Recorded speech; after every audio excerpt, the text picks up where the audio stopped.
Hello, ladies and gentlemen, boys and girls, college football fans across the nation and around the world. This is Tim May with the Tim May Podcast. Big surprise, Tim May Podcast. And another big surprise, Awesome Ward joins me again. Awesome, welcome back to the Tim May Podcast, or welcome back on a regular basis to the Tim May Podcast. Always a pleasure to be here, especially if you can squeeze me in when you've got a guest list like you've got lined up for this week. Yeah, I tell you what, it's the Buckeyes make the playoff. Some big news happened over the weekend, not the least of which was Ohio State being invited to its, fourth college football playoff appearance. And then on top of that, Trey Sermon went off. Ohio State was having trouble with his passing game, to say the least, with Chris Olave missing, et cetera. And to the rescue comes Trey Sermon, the Ohio State offensive line. Trey Sermon rips off 331 yards rushing on, 29 carries. Basically, that saved the day, saved the fourth straight Big Ten championship for Ohio State. And, of course, the single-game record he broke in that game belonged to Eddie George. As I told Eddie, tweeted to Eddie, or texted to Eddie after that game, 25 years is a pretty good shelf life for a record. And, he came on he's on my podcast today to talk about that. He'll be my second guest of the day. First guest is going to be Urban Meyer. Urban Meyer's coaching record includes two of these last four Big Ten championships for Ohio State. He kind of puts that in perspective, the Final Four queries, hey, how do you get invited on to the college football playoff selection committee?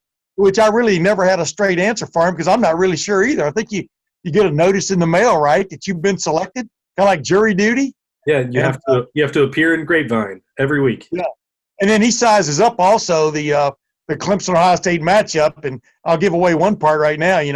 Without a doubt, Ohio State's the defense is going to be facing the best offense it's seen all year from a total perspective. And, other than Indiana, I would definitely would agree with that. But you do too, right?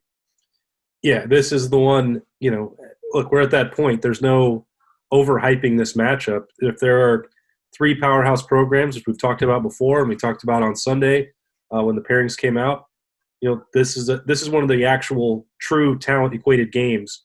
Ryan Day's talked about that with Wisconsin in the past and Penn State, and those teams within the Big Ten are certainly have been the closest to knocking them off and unseating them. But this is a legitimate battle with Clemson against a program that Ohio State hasn't been able to get over the hump against, and I think that's added more intrigue to this matchup because they beat Alabama in the playoff, and they've won a national championship that way.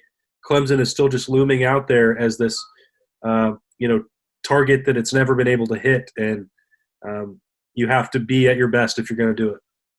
From Woody Hayes' final game, we all remember the punch back in 1978, the Gator Bowl, to Braxton Miller's last game at quarterback for Ohio State, the Orange Bowl following the 2013 season, to the best forgotten 31-0 bushwhacking in 2016 in the college football playoff semifinal, to last year, a game that, and for all intents and purposes, a lot of people think was taken away from Ohio State, robbed, and also Ohio State had a chance at the win.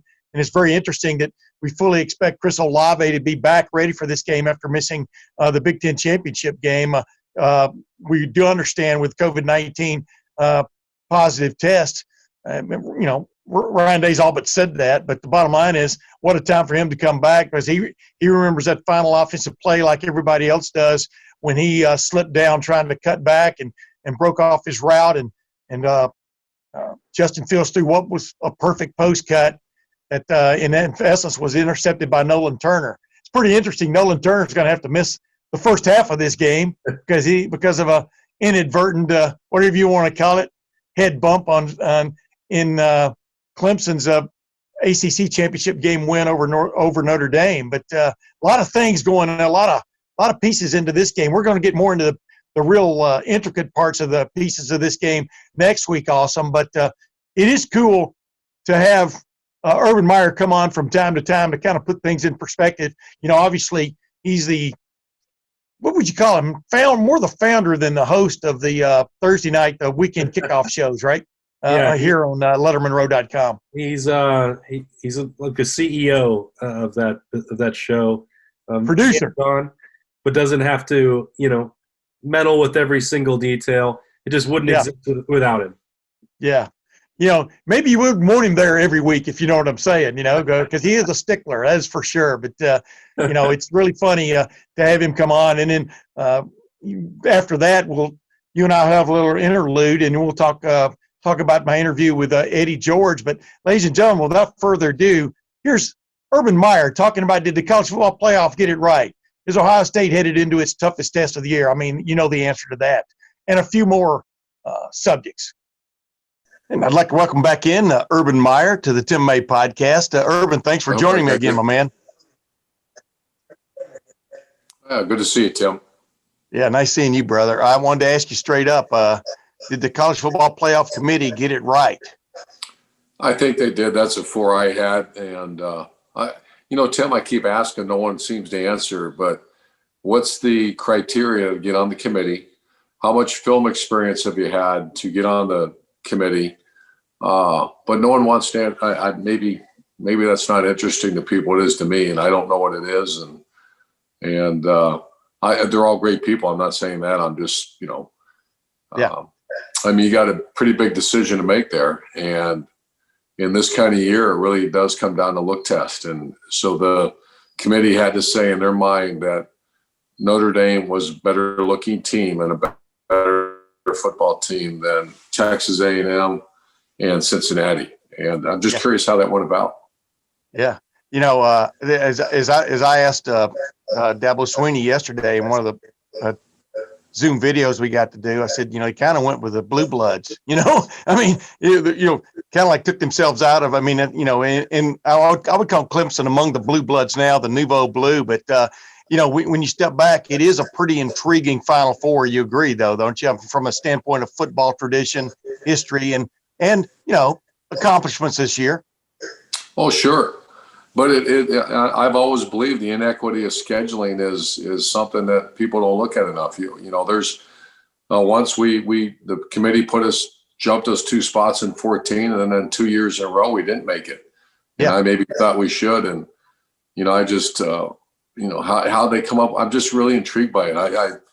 I was when I was coaching, but it was a little bit different then because everyone had the same number of games. You had interconference games, you had big wins, you had more data to work with. Now this one was really a group of 13 people who said this team's better than that team. And I'm so intrigued by what's the, expertise to make that decision, because imagine, someone asking me or you to do something I've never watched film before. So what am I watching? Yeah. Did they build this rocket correctly? Oh, I'm not sure. Punch the button. Urban, Ohio State just won its fourth straight Big Ten championship. You were the head coach of 2 of those. Should people sit back and really kind of like take stock of what they're enjoying if you're an Ohio State fan at this moment in time, this run that this program is on, and it only seems to be going higher. The trajectory is up, but just how proud of you were you to watch that on Saturday? Obviously, it was a tough game, but how proud were you to watch that and be part and to know you're part of that historical run? Well, you got to go back to the Jim Tressel era too. That he had a great run. I'm not sure. This would be something for you and your staff, but the dominance of the Big Ten Conference, I'm sure, is unprecedented. This isn't a 4-year run. This has been, we had, in 2012 we went undefeated, we beat, we just couldn't win the championship. So I count that as a championship. Our players did everything. They had nothing to do with what happened. Yeah. And then you had a couple where, Michigan State had a really good team at 13. We lost to Penn State in 16. But other than that, you're looking at a really, really good run by Ohio State and Ryan Day's continuous. So, I remember after the game, I sent out something because my phone was blowing up about how bad the Buckeyes looked. And I'm like, what are you talking about? You just, whenever you have a running back break some guy's name, Eddie George's record, and you get measured for rings again, that is not a bad day. That's a great day. Yeah. And you get a trophy on top of that. I've got Eddie George coming on this podcast too today to just talk about having to give up yet another spot on his mantle. It's pretty interesting. I told him 25 years is a pretty good shelf life for any kind of record, though. You agree, right? Oh yeah. Yeah. I'll tell you, I got news, Eddie George. Keep that right on your mantle. Yeah, exactly. Hey, last couple things. I wanted to, I told you what I wanted to ask you about this too. I'm sitting there, and even my wife was screaming, "Run the ball," because it was obvious, that the passing game wasn't clicking. Chris Olave missing, et cetera. Something wasn't right there. Maybe even with Justin Fields and what he was seeing, but oh my goodness, they just kept cracking that egg. But Ryan and his staff seemed reluctant for a long time to just go to that just power running game. Nicholas Petit-Frere and Wyatt Davis, you could just watch them. They were dominating up front, along with those other guys, but especially those two. But why does it take coaches, you think, sometimes – explain this to people, why it takes some time to pivot in games from what might not be working or the plan to just where you're crushing it? Yeah, obviously – I've been in those situations a bunch or so. I've always been a maniac about balance. I always believed in you pound it. If you run the ball to set up the pass is the way I looked at it. Now you have Dwayne Haskins, a little different story. And Ryan Day, I think, he's still a young head coach but I think he is so like myself. You want to be balanced at the end of the day. That doesn't mean give up on the pass. You have excellent receivers that deserve the ball in their hand. You want the ball in their hand. You have one of the best quarterbacks in America. Let them play a little bit. Yeah. I'm much different about people that say, well, just run the darn ball. It is that easy, but it's not that easy. Not when you have so many other hands to feed, I should say, on that team. Yeah. Does that come into play? Absolutely, it comes into play. There's, like I said, a lot of hands to feed on that team, including a quarterback. And the last thing about this, here's a quarterback who I love this kid. I don't know him that well, but I just got what he did for Ohio State during this pandemic, his leadership. Can you imagine if he was not a great leader? Yeah. Can you imagine if he was a selfish clown like some of these guys that he's not? And I don't know his family, but he must have an incredible family. So I have so much respect for this guy. And I'm sure in the back of his mind, Ryan wanted, Justin to have a great day, like we all do. And he did not have a great day for whatever reason. And so they did what they had to do. The guy still ran for 400 darn yards. So, yeah, I was going to say, what a day. Did Indiana get screwed, in your opinion, not getting to go to a New Year's Six game? Probably the second best team in the Big Ten. Oh, once again, I don't. Who makes these decisions, man? That's what I want to. That's all I care about. Please do a study on this. Please do it. Please do it and say, what's the criteria? So once again, you pick the college football playoff, and then it seems they start picking other things as well. And is the committee responsible for all the bowl games too? Yeah, they're responsible for the New Year's Six. Yeah, all of the Final Four. Do me that favor. All I want to know is the criteria to get on. Yeah. Well, it's arbitrary it's arbitrary, as you well know. It's almost they can say what it is, but then they make up a reason for why they did what they did. I'm not talking about criteria to get in. I'm talking about criteria to be on that committee. Oh, I got you. Yeah. Yeah. So where do you when they fill out the form? Where do they put film study? Where do they put experience evaluating talent? Where they or do they just I'm amazed that no one dives into that. Yeah. Well, we have in the past off and on, but it's like they want it well represented. I mean, Condoleezza Rice was on it, and obviously she did homework and stuff, but it's just what do you mean she did homework? It's almost like they want a well-rounded committee. So when people go, what do you mean she did homework? Oh no, she did her homework. I mean, she the way I understood it, she studied up on things. She read up on teams and things like that. You do data analysis. You don't. Yeah. You can't watch video unless you know what you're watching. Yeah. So when you do look tests, data analysis doesn't give you look tests because that does not take in consideration who you played and who you're going against and how good are their players when you watch the videotape. So once again, I think they're all great people. I look on the list, it's great. You have a bunch of ADs, well respected and all that. But when you talk about look tests, this is very serious. When you start leaving teams out, you just said Indiana got left out of a New Year's Six. Yeah. I'm curious why. Yeah.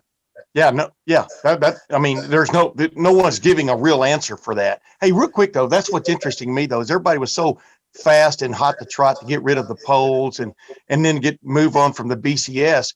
But it's still a poll. I mean, it's still, like you said, it's 13 people voting in the final analysis, right? I mean, so. Yeah, and I also, I don't know if you saw Big Noon Kickoff, but I talked to two very close colleagues, and I recommend we expand the playoff. And it hurt me to say that because I'm a huge bowl. I love the bowl games, but yeah. I think in the next 5 years, Tim, I think you'll see players, all the elite players care about National Football League, college football playoff. You're going to see a bunch of kids opt out. Teams are saying we're not going to play. I know pandemic, but I'm just, which breaks my heart because I'm such a traditionalist, but you have to expand the playoff. You have to somehow redo the bowl system because the most important people aren't going to play them. Yeah, you're exactly right. Hey, let's say I wanted to ask you this. The Big Ten looks like it's going to relax maybe the rule of 21 days, maybe push it back to 17. The players in all sports have to sit out after they're found positive for COVID. Is that the right direction for them to be going? And is it maybe they should have moved this way a little bit earlier? Just what's your take on that before we go? Well, I actually think Kevin Warren and the Big Ten, they came out so rigid at first, but now you can see we're not going to play, not revisit it. Well, we revisited it. We can't, you have to have 6 games to get into the Big Ten. You revisit it. This is the year of the asterisks. This is the year that changes every day. The most important thing we all agree is science, and is it safe? If it is, relax the rules, whatever's best for whom? The player. And I commend them. I commend Commissioner Warren and the ADs for having the flexibility. Do you like Ohio State's chances against Clemson? What do you see there? Is that going to be a great game? What's your take? Well, I think Trevor Lawrence is, my gosh, he might be the best quarterback prospect to come out of college. I really watched him. I can't get over how fast he is. When I saw him up close, he's big. But the toughness and the leadership and how fast he is, you can't see until you really see. Justin Fields has got to be – it's going to be one of those ones, our secondary is going to get challenged like they've never – the problem we played – I hate to say this – we played really bad teams this year. We played some offenses that when you watch film, that's some of the worst offenses I've seen in the Big Ten for whatever reason. And Ohio State is going to face a real offense. And they faced one this year. Indiana was pretty good. So I worry about our pass defense, but I think Justin Fields, he's just got to – him and Olave and the boys have to have a great day. Urban Meyer, thanks for joining the Tim May podcast again, man. I appreciate it. Always, Tim. Thanks. Yeah, Urban pretty much lays it right out there. Awesome. As we talked about before the interview started there, Ohio State with Trevor Lawrence, Travis Etienne, et cetera. The Clemson offense really seemed to be clicking the other night when it played Notre Dame, and is going to be the toughest all-around test for this Ohio State defense. Yeah, and I think, we could take it unit by unit and talk about all the challenges that are coming their way. We could probably do that more next week, but that's having a great running back and arguably, for whatever you want to break down Lawrence versus Fields, I've always wanted to build my team around Justin Fields if I had the choice, but Trevor Lawrence will probably be the number 1 overall draft pick. You have an elite running back and a quarterback at that level, then you're going to have your hands full no matter what. So this will be a big 10, 11 days for Kerry Combs and trying to get that secondary ready. It's been a work in progress, patchwork really throughout the whole year. Go out before the game on Saturday and you find out that Marcus Hooker, Ronnie Hickman, and Bryson Shaw are all out at safety. If that's the case on January 1, which I don't expect that it will be, but it could be, then that's a huge deal because Trevor Lawrence, that would be a huge order to try and fill for the Buckeyes back there. So, huge test. Yeah, I mean, Trevor Lawrence playing like a mature quarterback. He'll throw a ball up for grabs every now and then, but as Ohio State found out last year, not only is he a competitor, not only is he a really good passer, but push come to shove, he can run too. And he can run almost with the best of them. I expect a similar game to what we saw last year. Like I said, we'll break that more down in next week's podcast. But, I've got another guest coming up here right now, Eddie George, who happened to see yet another of his records go to the wayside on on Saturday when Trey Sermon, almost out of nowhere, I mean, he showed signs of it, let's put it that way, against Michigan State without a doubt, rushing on 29 carries to go over Eddie George's 314 yards on 36 carries against Illinois in a big-time win back in 1995. Really the performance that clinched, in my opinion, the Heisman Trophy for Eddie George in 1995.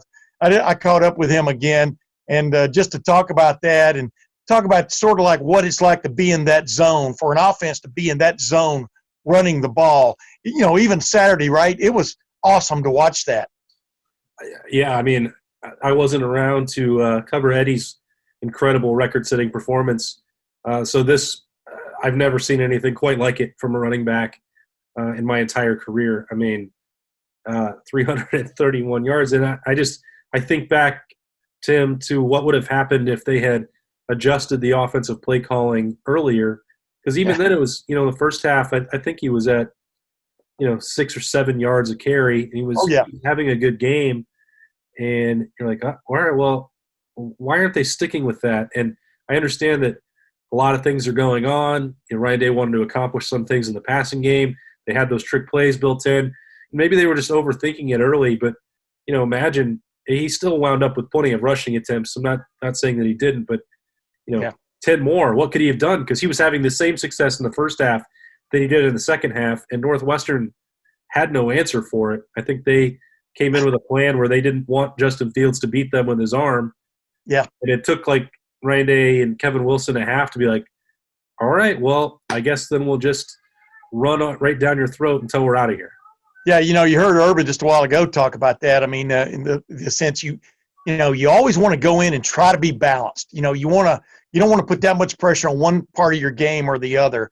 And he kind of understood that, because I asked him, why is it so tough for maybe a head coach or an offensive coordinator or the offensive staff to pivot when it's obvious one thing isn't working and the other is. And, it's even my wife, like I said, was screaming at the television, run the ball. I mean, it was clear that Nicholas Petit-Frere and Wyatt Davis, the offensive lineman of the year in the Big Ten, Josh Myers, Harry Miller, and Thayer Munford were going off. I mean, yeah, there were a couple of times when Trey Sermon got stoned at the line, or maybe behind the line a couple of times.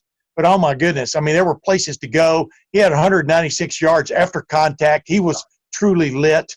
And like I tweeted at one point in the game, like after the 65-yard run, maybe he needs to take one of those all the way to the house so you don't get into the play calling anymore. Because what came after some of those just boggled your mind until they finally just settled down and said, shove it into the end zone, right?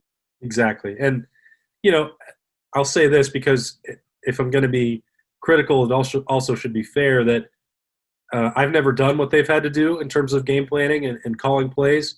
And Urban Meyer is obviously much more in tune with that, but there's a lot going on. It's a championship game. Northwestern was obviously showing them looks that they weren't expecting. They had things that they wanted to accomplish, and they were also doing that without Chris Olave, which, I think when you're trying to piece all this together, and he's a security blanket for the coaching staff as well as he is for Justin Fields. Sure. Sometimes you might need the clarity of halftime before, like, okay, well, what are we seeing and how do we adapt to that? And Ohio State, to their credit, they did that in the second half. They weren't perfect, but you also are entitled to have, games that you don't play perfectly, or our job that, you might have an off day sometimes. That's human nature. But eventually they got it right, and they did the things that they had to do in a championship setting. Speaking of an on day, that's what Eddie George had back in 1995 on a cold day in Ohio Stadium against Illinois, which had two top 5 first-round draft picks playing on that defensive side of the ball. And I caught it with Eddie to talk about, losing yet another record. He lost the season record, rushing record, first to Ezekiel Elliott, and then of course J.K. Dobbins had that over the 2,000-yard, almost quiet over 2,000-yard rushing year last year. Yeah. Think about it, man. We almost forgot about that. And Eddie, as I said, as I said one time, I said, you got to move those records off yourself. And as Urban Meyer said, no, Eddie should keep those up there, man. Those were major accomplishments. Plus, they were done in shorter seasons. Let's give him some credit for that. But when when you're in the I formation, everybody knows you're getting the ball, especially on a day like that day against Illinois in Ohio Stadium. And that was almost kind of the beginning of the end of that classic I tailback look for Ohio State. I mean, yeah, they ran it a lot more in Jim Tressell's era, but not like it was during the 70s, 80s, and 90s. Agreed? Yeah, I mean, once you got to, mid 2000s Jim Tressel, then you're starting to get towards Terrell Pryor and shotgun looks and, just lining up and going, here we go. You got a quarterback's going to turn around, a fullback's going to block.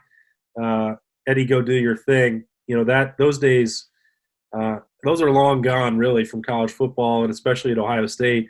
It's almost like, ancient history at this point. It feels like so, because just watching the way that this offense has progressed under Urban Meyer and now Ryan Day, and it's like almost a completely different language. Yeah, but it's funny how running the ball still matters, and you're right. I mean, it was a different day back in 1995. Let's go with my interview with Eddie George as he looks back on that and gives you a little synopsis of Trey Sermon and Ohio State, this football team, as he's kept up with it at his home down in Nashville.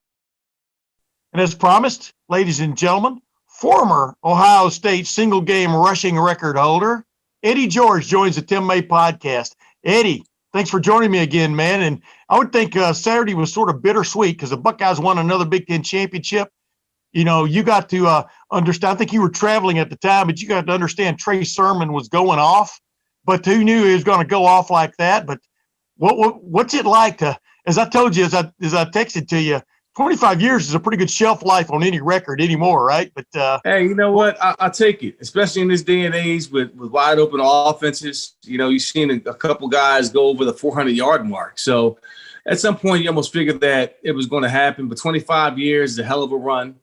Happened on an amazing day for Trey. I know when I had my day, how I felt elated and disbelief. And just being in the moment is just truly remarkable. So he had an amazing day. For me at this point, I mean, a few of my records have been broken far. With the single season rushing record, I was eclipsed by both Ezekiel and J.K. Dobbins in career.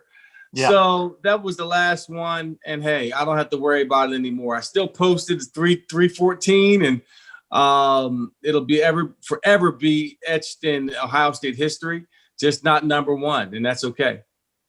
Dude, I remember that 314 like it happened 5 minutes ago. That's how old I am, and probably how narrow-minded I am. But 314 on 36 carries. I think a couple of touchdowns. You had a 64-yard run in there. That actually. I think Trey Sermon on Saturday had 196 yards after contact. And I go, Eddie beat that on one run because he had on a 64-yard run, you had 67 yards after contact. You got hit in the backfield and went up the left sideline. You know what I mean? Right on down the line. But that was the day when y'all were lined up in the I formation. Nikki Sualua.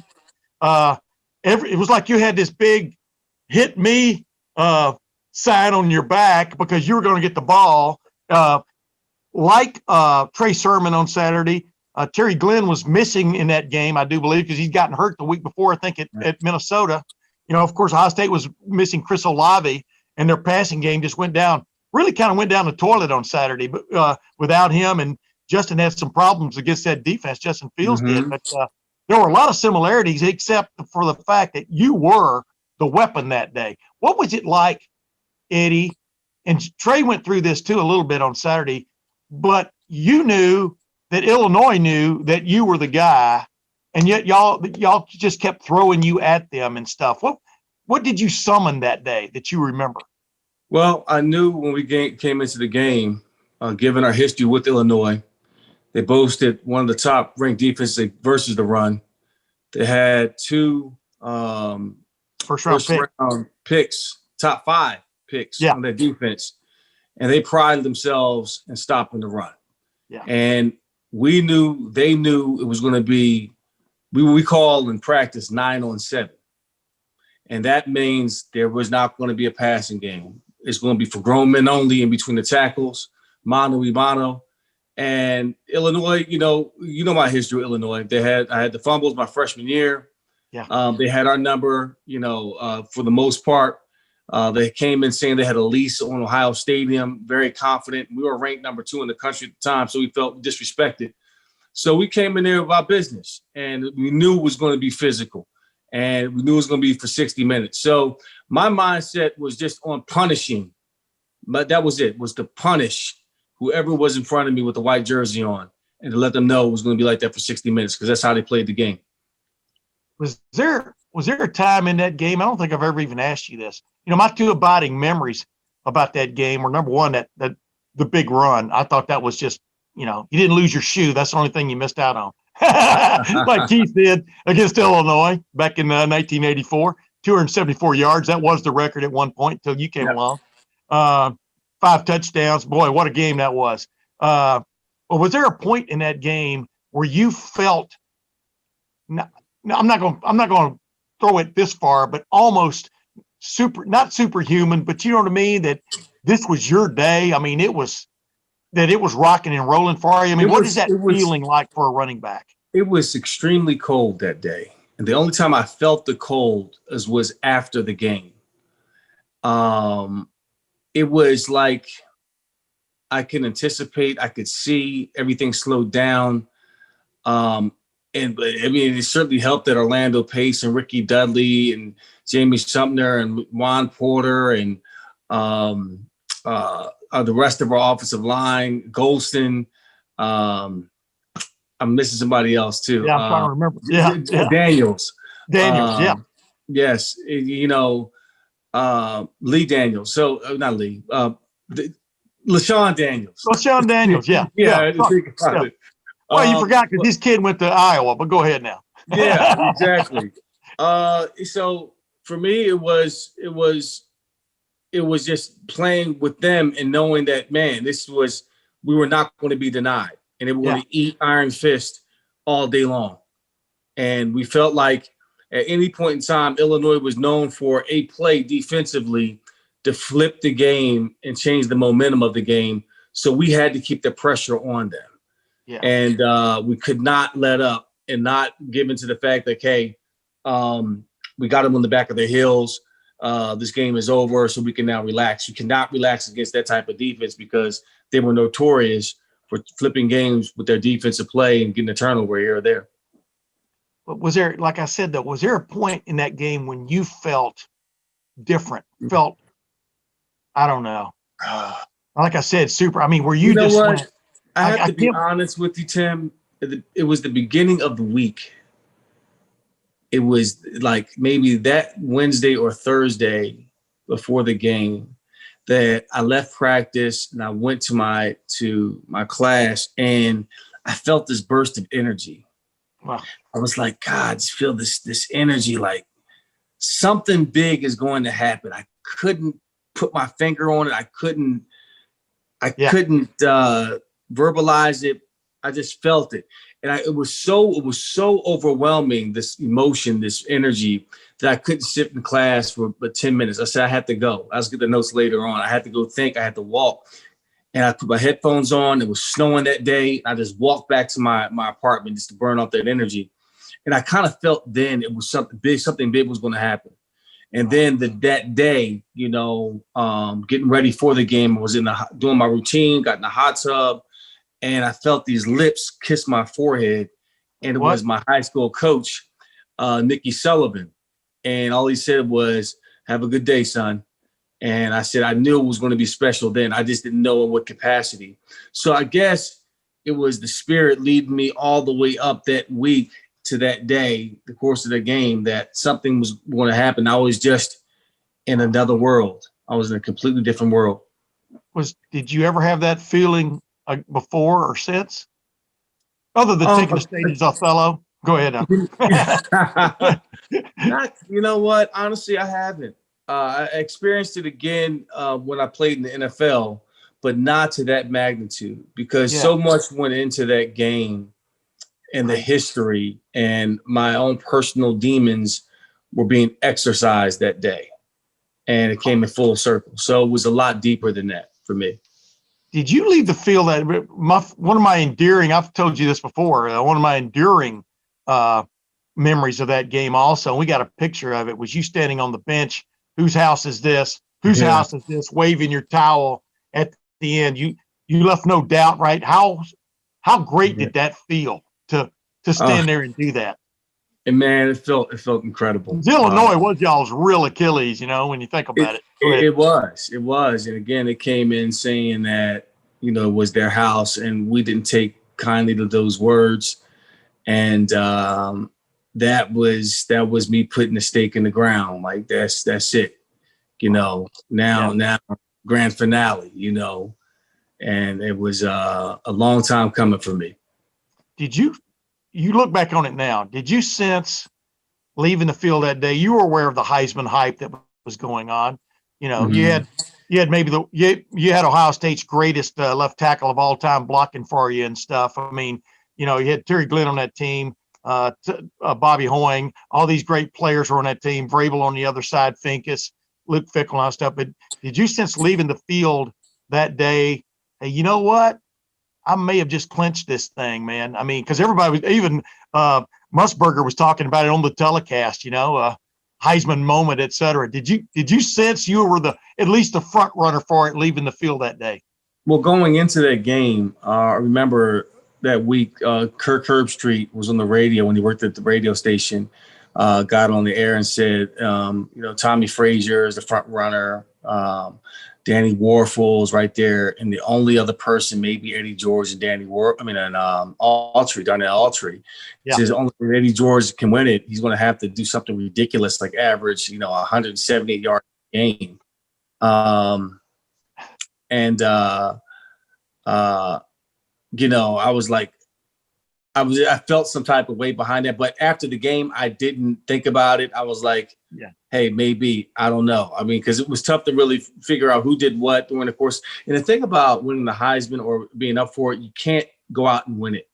You got to stay within the team concept. Yeah. And I felt like if I do my job extremely well, then everything else will take care of itself. Yeah. Well, congratulations. You went ahead and won it. I don't see it behind you there. You don't use it as a doorstop, do you, or anything like that, like Hop Cassidy? No, it's actually down in the trophy case. Yeah. And yeah. So that's where it's at. Did you know much? Do you know much about Trey Sermon? I know you keep up with Ohio State football to a certain extent. Well, I know Trey transferred from Oklahoma. Right. And that's about it. I know he played there for, I don't know why he left. But he's a Buckeye now, and I know that we're extremely excited about having him here. Yeah, guys leave now, Eddie. That's what they do. Justin Fields was at Georgia. That was the all transfer backfield on Saturday. Yeah, right. But did you get to see any highlights or whatever? I mean, this was a kid that they still had their doubts about middle of the year, and he just kind of hit his stride on Saturday. Man, he was making moves. He was just smooth. I mean, it seemed like he just came in sync with his offensive line, and maybe vice versa and stuff. There is something to be said for that, right? Well, here's the thing. They only played 6 games. Yeah. They didn't really have a chance to get going. I mean, there was a lot of stop, start. And as a running back, it's hard to get in the rhythm with 2 running backs with somebody with you. Then it's even tougher when you don't have a game but a couple of months. So this has been an off year. Yeah. So he really never had an opportunity to show what he can do outside of training camp. Yeah. So I think it's a matter of feeling comfortable with the locker room, with the guys in the locker room, getting comfortable in your new environment, getting comfortable with the offensive line. And when he got going, God, man, I saw a few of his runs. I mean, he ran like a man among men. He ran like a man possessed. Now that's how you tote the rock. You don't play with it, and he definitely did it. All right, last 2 things. What do you think of Ohio State 6-0? They made the college football playoff. This is the strangest year of all time. I think you agree with me on that. Yeah. I know you're going to say Ohio State's deserving, but how deserving is Ohio State to be in that Final Four, in your opinion? It wasn't a question in my mind. I mean, it's that simple. They persevered through a lot of the uncertainty of having a season, not having a season, to having a season again, to COVID issues, to missing ball games. And from a mental perspective, that's tough for 18, 19-year-old kids to go through when you're used to structure and you're used to predictable schedules and so forth. And for them to be 6-0, did they pass the eye test? In my opinion, absolutely. So in an atypical year, when things should be fluid and nimble, and they have been for the most part, and nothing has been normal, who gives a damn?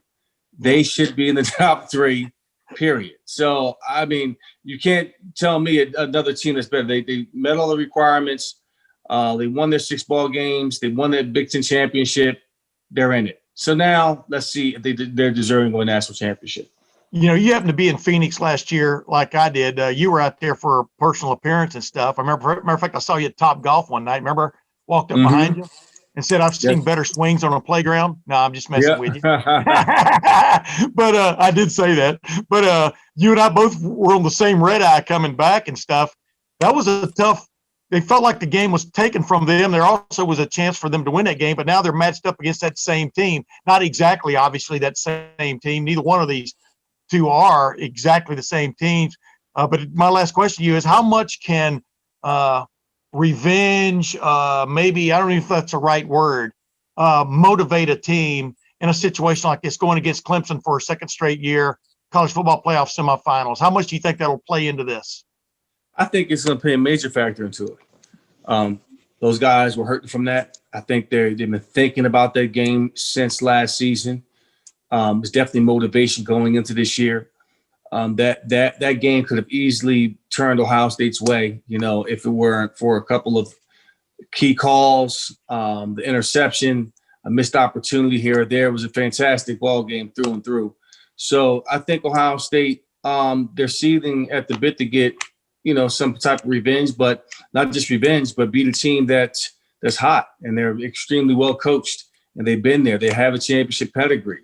So it's going to be interesting to see how they approach this game, given how not normal it's been. You're not going to have the normal schedule in terms of getting ready for 3 weeks and Christmas and that. They got to get ready to rock and roll, which is probably a good thing for them because they have some type of consistency to play against Clemson. So I think it's going to be a major factor coming into this matchup.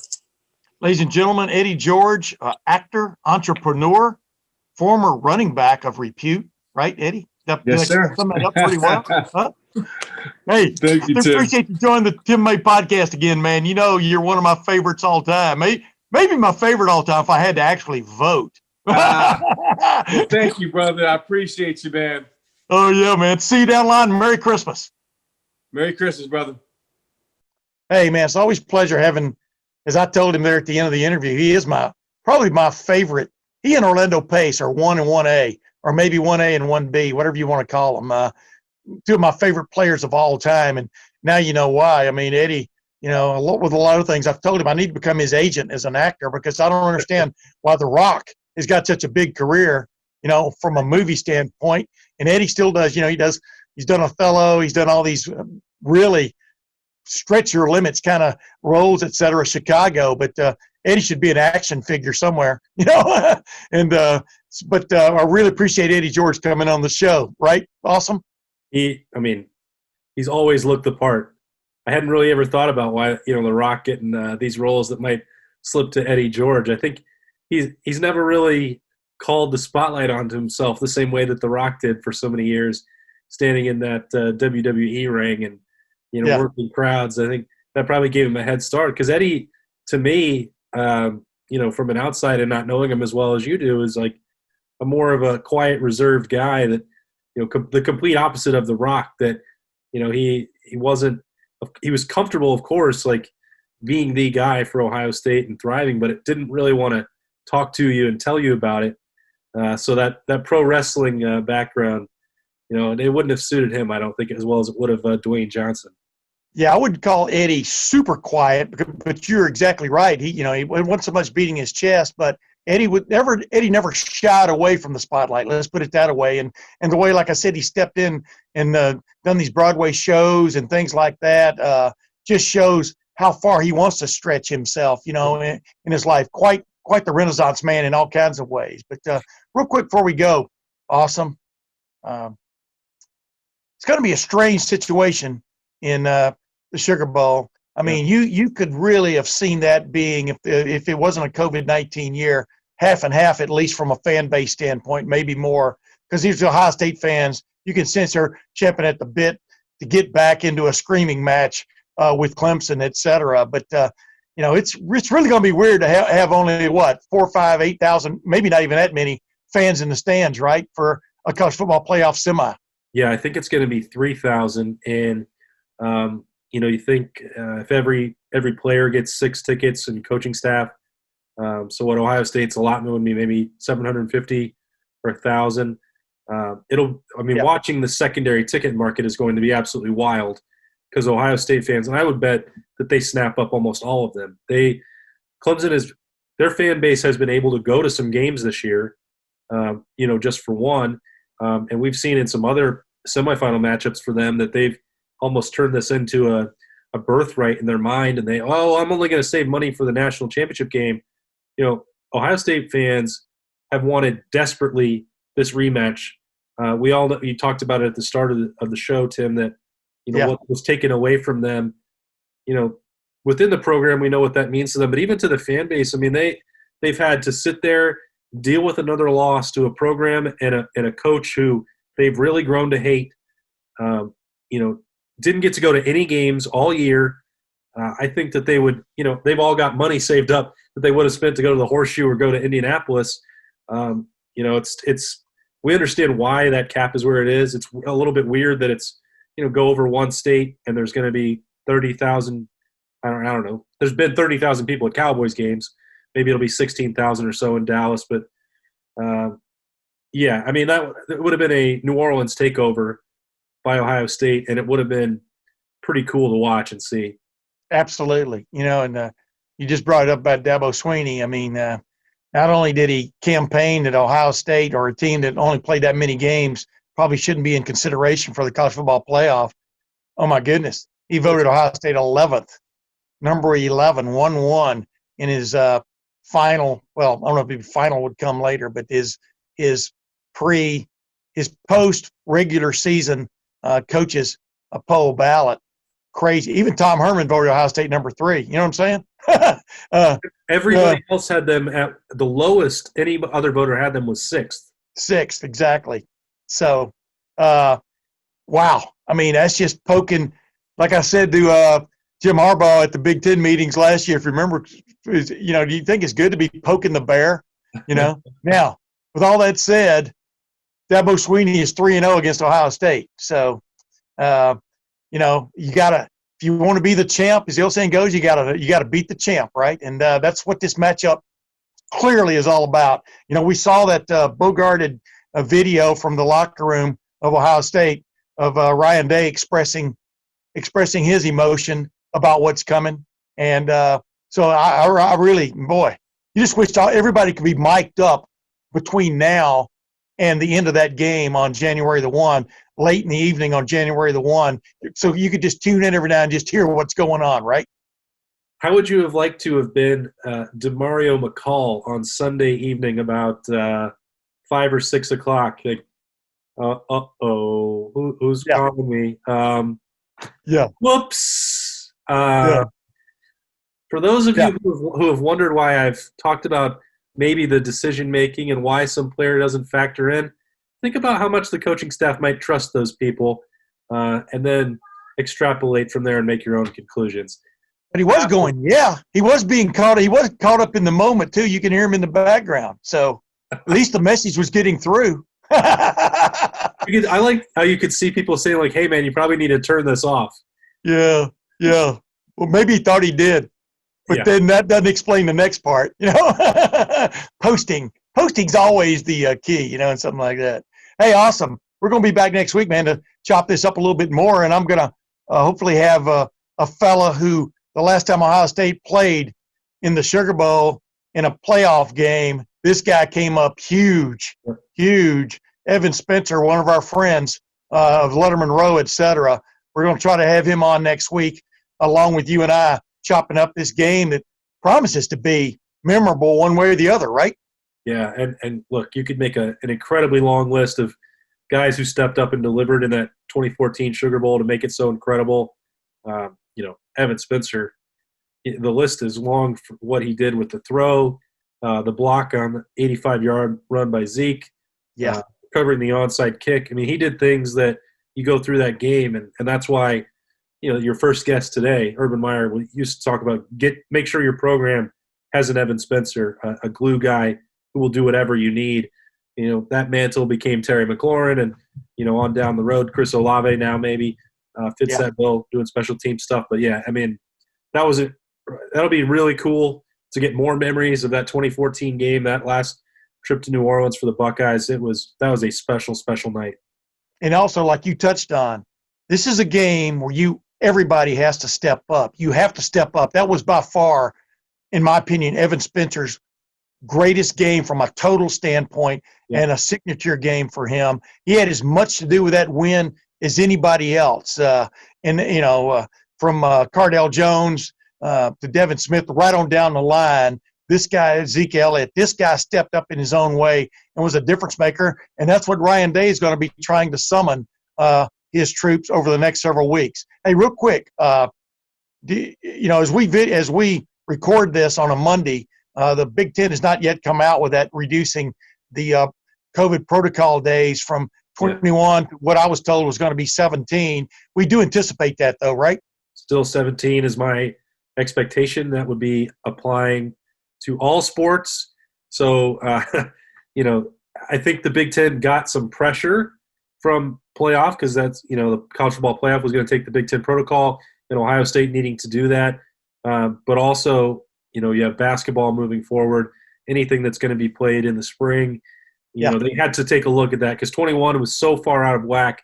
It was already more extreme, even though we know that not all of it is about isolation and quarantining. It's reacclimating, hard stuff. But at least 4 days of that are being chopped off to try and get closer to the CDC recommendations. They're still not the same as what every other league is using, but it is an improvement. Yeah, exactly.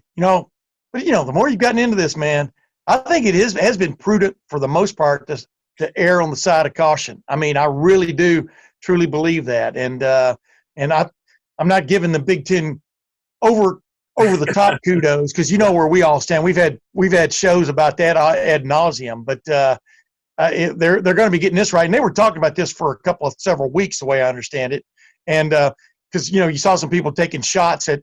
This is yet again another way they're placating Ohio State. There were other people complaining about this rule other than Ohio State. Complaining meaning 21's too much, 17 may be too much, but it beats the heck out of 21, right? Yeah, and I'm not going to go overboard, praising the Big Ten for making that move, but But you had Kevin Warren. You got an exclusive interview with Kevin Warren at the end of the week last week, and told you this kind of thing was probably coming, and. So it does show is all these things that weren't going to be revisited were revisited. Yeah, and that was my point, that I think they can't – there's no question that they got things wrong. I have not changed my mind about that, and I won't. But, the things that they did initially, and especially some of the wording, that it will not be revisited, there will not be any discussion, that's not any way to do business. That's not any way to run this league because – the circumstances change, and they put out rules with the tiebreaker specifically that didn't make any sense when you put it into practice. And I don't know, how or why or the intentions. That doesn't matter. But they got it correct there. Okay, the circumstances have changed with the CDC for the quarantine and isolation. Recognize that and don't be set in your ways or try to say that you're smarter than everybody else. Sit down, have a conversation, make a move, and go on. That's the only way any of us can get through this for any line of work, anything day to day. Yeah. Sit down, make a plan, and if you have to change your plan, do that. So initially, the Big Ten was too slow, too overreactionary in August, too stubborn maybe for most of September. Okay, it's year one. Okay, Kevin Warren's figuring out how this works. He's going to probably get better at it. This year is about learning and growing. So I know that's not going to appease everybody, and I get it. And I'm not saying that he's going to be perfect or forever for that job, but at least there's some signs of growth at the end of year one. But they have shown that if you're going to draw a line in the sand, you know why? because you can take your foot and erase it and then draw another line, and they did do that. They've drawn lines in the sand, and we are where we are at this point. Ohio State, hook or crook, whatever you want to call it, is in the college football playoff, just like we thought Ohio State would be. It's playing Clemson, just like we thought Clemson would be in it. Yep. Alabama is in it, just like we always thought before the season started. Notre Dame, who saw that coming? I did not, but they're in it.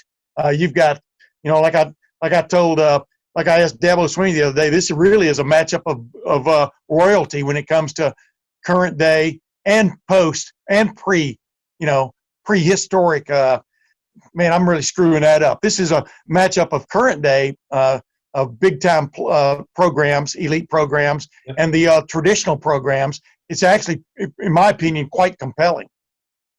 I can't wait. I wish it was this weekend.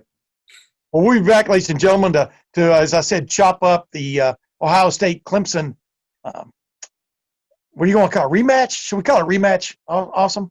Yeah, I mean, it's a, like I said on Sunday. Yeah, in front of it.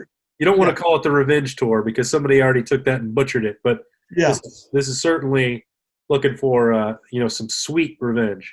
Speaking of drawing lines in the sand, that didn't last very long, that revenge tour. But I digress. But you know what? Until next week, I'll get my stammering self out of here. For Awesome Ward, my sous chef, when we do these chop ups, and for Lettermen Row, this is Tim May with the Tim May Podcast. We'll see you next week.